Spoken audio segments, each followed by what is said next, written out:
Aux morts.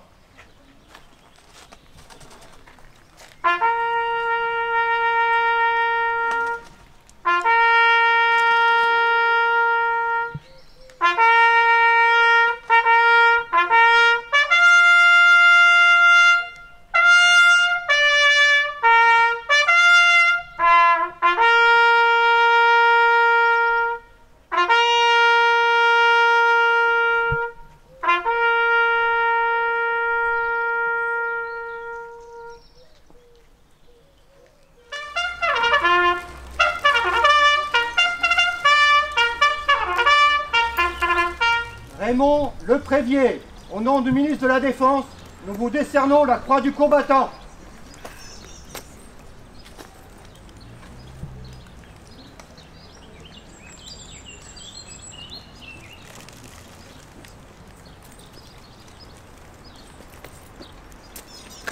Monsieur le maire? Oui.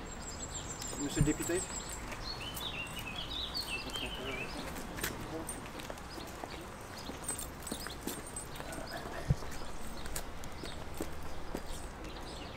La France surmontait l'étrange défaite de mai 1940 et l'esprit de collaboration.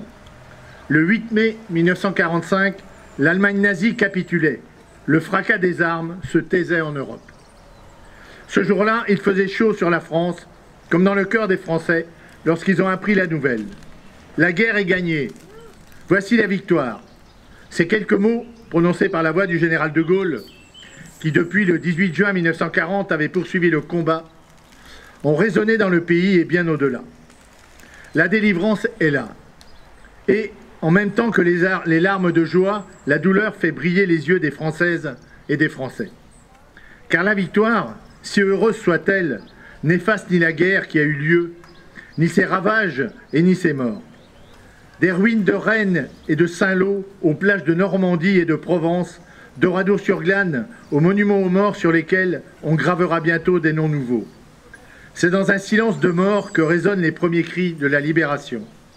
Dans le silence des murs d'Isieux et de celui de toutes les maisons dont les habitants furent assassinés. Le 8 mai 1945, dans un élan collectif, chacun pleure les morts et salue ceux qui ont combattu.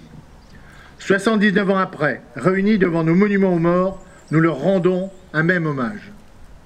Nous nous souvenons de ceux de 40 et de leurs efforts héroïques à Montcornet, à Saumur, à Narvik ou dans les Alpes. Nous nous souvenons des hommes et des femmes qui ont refusé d'abandonner la patrie à ceux qui l'avaient occupée et à ceux qui l'avaient trahi. Résistants, ils s'étaient engagés sans calcul, sans garantie, mais résolus à vivre libre ou à mourir. Une ambition économique qui, ne se limitant pas à la reconstruction, a offert à notre pays les moyens de son indépendance et de sa prospérité.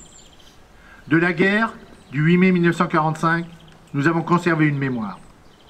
Celle-ci s'est nourrie de l'histoire des combats de la France libre et de la résistance, comme celle de la déportation et de la collaboration. Cette mémoire est notre héritage autant qu'une leçon. Depuis 79 ans, nous ne l'avons jamais oubliée. Pour toujours, elle nous anime. Vive la République et vive la France.